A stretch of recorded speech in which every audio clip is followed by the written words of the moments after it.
दिल्ली विश्वविद्यालय एक ऐसा स्थान जो न केवल शिक्षा का केंद्र है, बल्कि समय समय पर रहस्यमयी और डरावनी घटनाओं का गवाह भी बना है।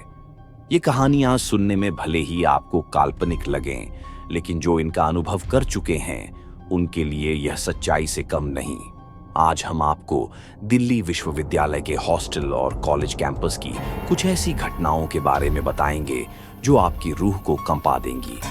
ये कहानी है हॉस्टल के रूम नंबर 91 की।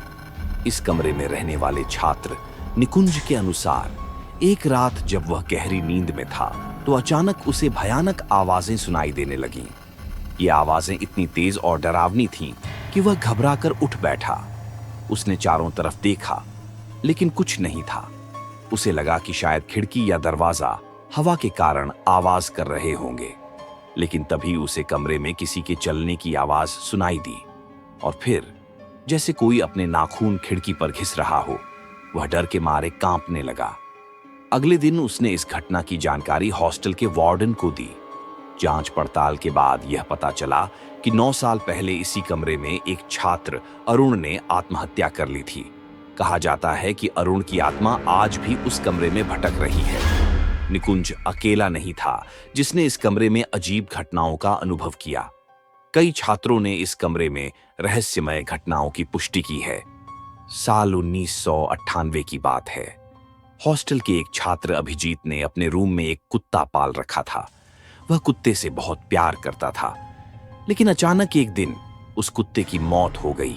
अभिजीत इस घटना से बहुत दुखी हुआ और उसने कुत्ते को पास के जंगल में जाकर दफना दिया। कुत्ते को दफनाने के बाद अभिजीत अपने कमरे में वापस आया और सो गया, लेकिन अगली सुबह वह कभी नहीं उठा।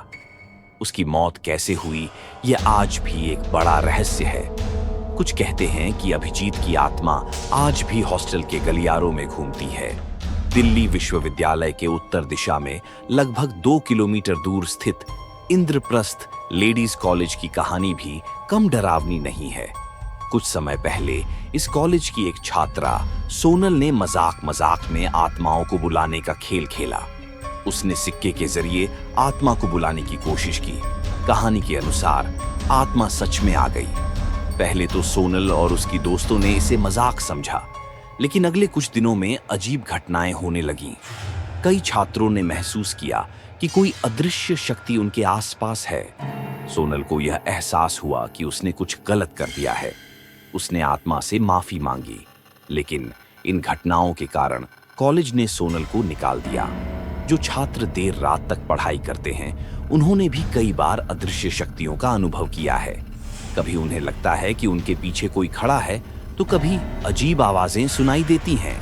ये घटनाएं सिर्फ कहानियां नहीं हैं, बल्कि ऐसे अनुभव हैं जो छात्रों ने महसूस किए हैं। तो क्या आप इन बातों पर यकीन करते हैं या यह सब केवल मन का भ्रम है? अपनी राय हमें कमेंट में बताएं और ऐसी ही और डरावनी कहानियों के लिए हमारे चैनल को सब्सक्राइब करें।